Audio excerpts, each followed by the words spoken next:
vaikka sanotaan, että Yhdysvaltain tällaisen strategisen teollisuuden näkökulmasta tämä on vähintään iso kohtuus, koska amerikkalaisilla ei ongelmia käytännössä ole. Täällä Washingtonissa lasketaan vähän leikkiä, että amerikkalaisilla on 2 vai 3 jäämäntäjää, jotka toimivat. Ja tämähän on selkeä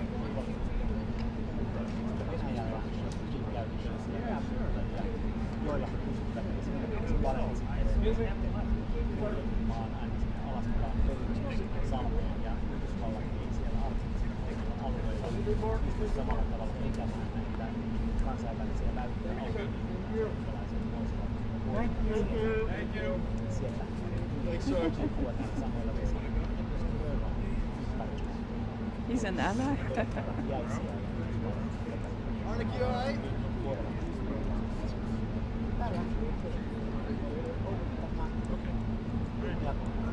Ja lukkujen vuodessa muodostumassa tähän Aleksanterin saapumista varustelullisessa Suomessa lähtisessä siirrytäisiin ja käydetään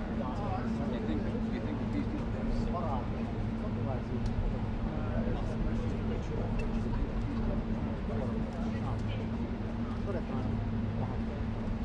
todetaan nyt vähän tällainen tosiasia siitä, kun moni pohtii sisäpäin Aleksanter tuo Okay, you are ignore my text. Ja sitten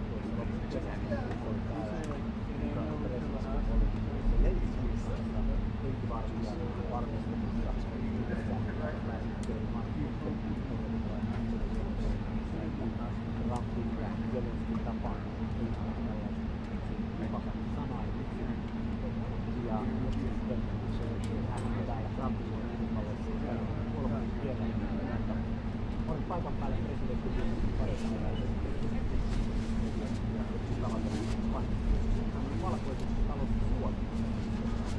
Beautiful, oh my goodness.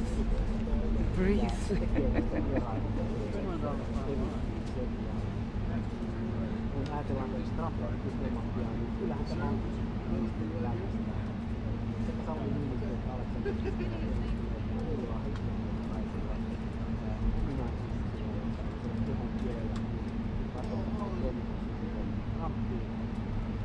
jos pitäisi sanoa joitakin suhteen vahvempia opiskelusta etelävaltiossa ja golf-stipentiaat siellä täydellistä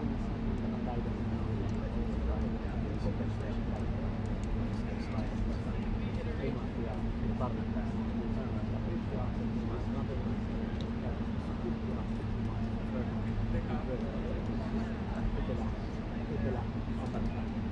Amerikan etelävaltioiden Trumpin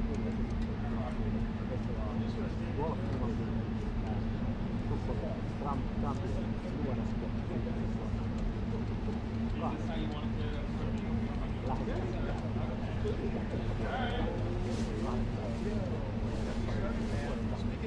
tämmöinen suorakäyden huomioon sanotaan vähän jänti ja tällaiset ylipäätään olen aika suora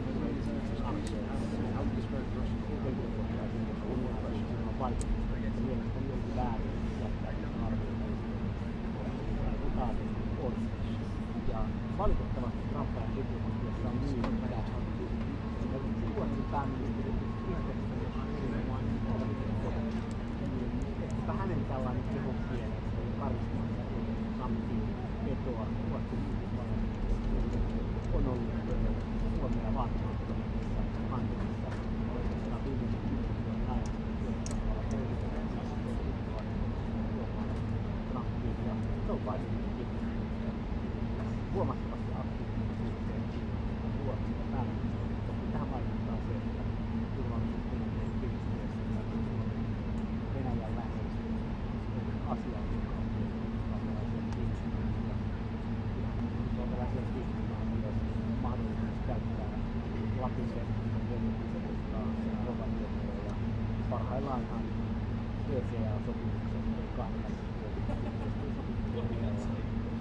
rakennusprojekteja meneillään Rovaniemellä. Monta ulottuvuutta on Suomella Yhdysvaltain välisessä suhteessa. Todettakohan tähän väliin, että kuten arvata saattaa, niin aivan kello 10 Suomen aikaa ei tänne saapunut. Odotamme siis saapuvaksi presidentti Stubbia ja pääministeri Orpoa, ja sitten presidentti Donald Trump ottaa heidät vastaan aivan hetken kuluttua. No niin, sieltä he saa. Suomen lippu on laitettu keulaan.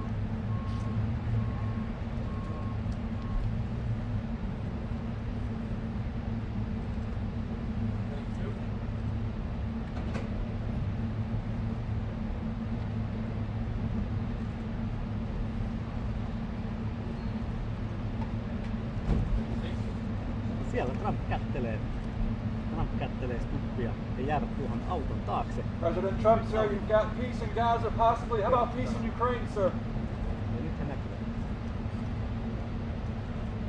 What do you think the chances are of Putin wanting peace right now? Stubb vilkuttaa kevyesti. Pääministeri Orpo ei ole tässä, eli protokollan mukaisesti presidentti ottaa vastaan vain presidentin. Tämä on kiinnostavaa. Trump toivotti tervetulleeksi kameroiden edessä vain presidentin. Pääministeri saapuu sitten omaa aikaansa. Ja siellä tulee Suomen delegaatio. Mukana on muun muassa kabinettipäällikkö Lauri Vierala ja pääministeri kabinetti.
Flat!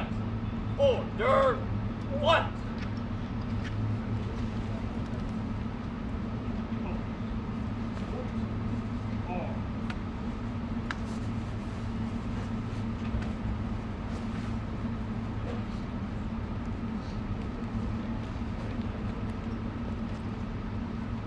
Flat! Ready! Cut! Flat! Port! Flat!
Hey, one of the engineers said, maybe we should start doing this. I'm like, hey, that's not a bad idea. So, oh, I thought, what's he talking about? What are you talking about? Keeping the end.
It's my pleasure.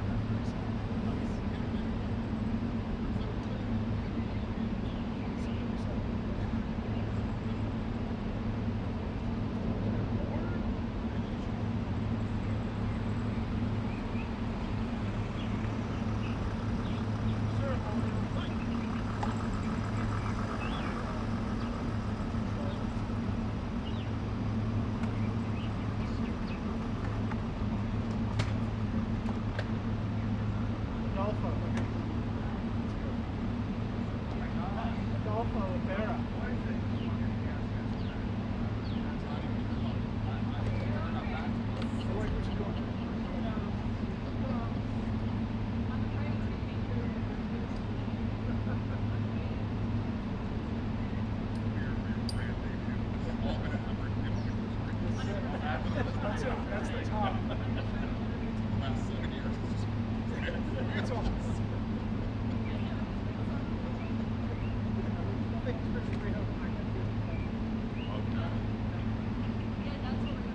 No, thank you for that.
change the atmosphere in Finland in investments, and that's why we need good news. Our people need hope.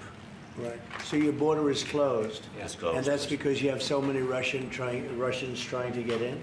Yes, they started to push illegal migrants to our border. That's why we were forced to close it. And people also that don't want to go into the military, I guess, trying to come through, right? Yeah, some of them are escaping. Fortunately, on our side, we don't have that problem. In Finland, No, you have a great military. we have compulsory military service, and as I always say, we have 900,000 men and women who've done it, including myself and the Prime Minister. We have 200. And you've been fighting Russia for a long time. So how many years have you been indirectly fighting Russia? Well, put it From this now? way, we have managed our relationship since the 1300s with about 30 skirmishes, but it's been very peaceful at our border after World War II. 1300s. Yeah, but it's been peaceful at our border since the Winter War and the War of Continuation. But I mean, a lot of it is because we actually have a very large military. It's the biggest in Europe together with Turkey, Ukraine and Poland. We have over 60 F-18s. We just bought 64 F-35s. We'll roll out the first one in Texas in December. We have the biggest artillery in Europe together with Poland. And as I always say, we don't have it because we're worried about Stockholm. Well, you really have proportionately, I think, the largest military in the world, proportionately. It's quite big, yes, I have to admit. But, you know, we have it for defense purposes and also to build a deterrence.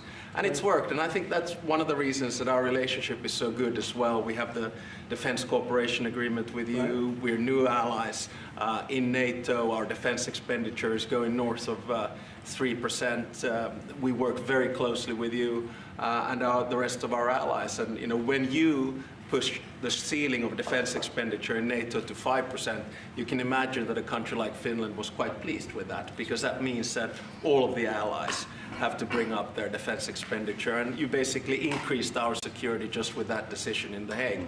And I have to admit that having been to my first NATO summit in the summer of 2024, if someone would have told me that you will move from 2% to 5% after Trump enters, I would have said, go see a doctor. But, you know, Well, you they had did to do yeah. it, and you were great about it. Spain has not been. Spain is the one that didn't do it. And so I think you people are going to have to start speaking to Spain. The only one that didn't do it, the only NATO country that didn't do it is Spain. And you'll figure what that's all about, right? Yeah, I mean, we'll work, and I think with the leadership also, Mark Rutte, the Secretary General of NATO, I think, you know, there are a lot of commitments that have to take place, and this, of course, is going to also increase industrial defense exchanges. I think we buy 4 times more military material here from the US, and I think it's an essential part of our whole military setup in Europe. And it's good to be working on this together. But there's one thing that I wanted to mention also. I want to congratulate you for what we have seen in the past 24 hours in Gaza. Thank you. I think it's a historic deal. I went through the 20 points. It's almost like the best of record. You really see all the key elements. And if someone would have said a few weeks back that you and your team are able to push us to a position where there will be a ceasefire, an exchange of prisoners, hostages, and then a pullback, I would not have believed it. But this is what diplomacy is at its best, and I think it's a potentially huge deal. So congratulations to you and your team. Peace in the Middle East. Peace in the Middle East, yeah. And every country came together. Every single country came together, and people are shocked by it. But it's an amazing situation. Nobody thought it was going to happen. Thank you very much. And you've been of help too. You help always. But we are really working more closely together, having to do with Russia, Ukraine. Yeah. And I would have thought that would have been easier, because that would be number 8 for me, number 8. And I would have thought the Russia deal maybe would have been one of the easier ones. And unfortunately, last week they had over 7,000 soldiers die unnecessarily. So it's a terrible thing, but I think we'll be getting there hopefully soon. Yeah, probably we'll go, I mean, or you will be going piece by piece. I mean, there are only so many agreements that you can get done, and I think this one will be the next big one. Of course, this one needs to stick, and I'm sure it will, because the incentives are all there, and then we'll continue to work. I mean, the last time I was here in the Oval Office was with the other European leaders in in August, and I think we did a lot of good advancement there on security arrangements. I think you pushed us Europeans hard not to buy oil and gas from Russia, which I think is a very correct decision. Europe just put down its 19th sanctions package. I think Russia is actually right now, both economically and militarily, not in a very strong place. And I think it's because of the commitments that we've made to Ukraine. So, you know, day by day on this one. We're going to get it worked out.